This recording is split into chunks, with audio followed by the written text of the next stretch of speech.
বলে রাখছি, 3 মাস হয়েছে বিয়ে হয়ে গেছে, অনেক দিন হয়ে গেছে। এই বাড়িটাকে নিজের বাড়ি বলে মনে করবে।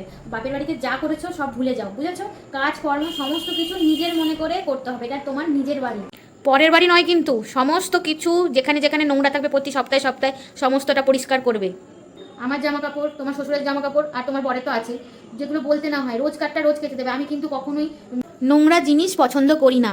সমস্তটা দেখে নেবে, বুঝে নেবে, আমাকে আর যেন দ্বিতীয়বার বলতে না হয়। এটা কিন্তু তোমার বাড়ি, এটা তোমার সংসার, আমি কিন্তু আর এই দায়িত্বে নেই।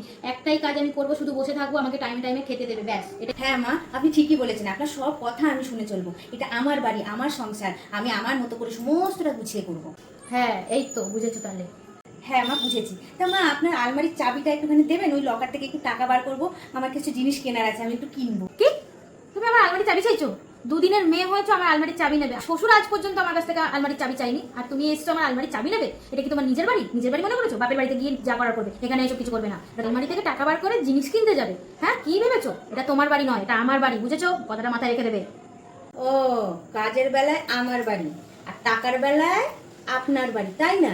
আপনি টাকাটা এরকম করে রেখে দেবেন, আমাকে একটা জিনিস কিনতে দেবেন না, কাজ আমাকে দিয়ে সমস্ত বাড়ি সারিয়ে নেবেন। ক্ষমা করুন মা, আপনার এই বাড়ি আপনারই থাক। এই বাড়ির কোনো কিছুর ওপর অধিকার আমার দেখানোরও দরকার নেই, করারও দরকার নেই। দুর্গা দুর্গা।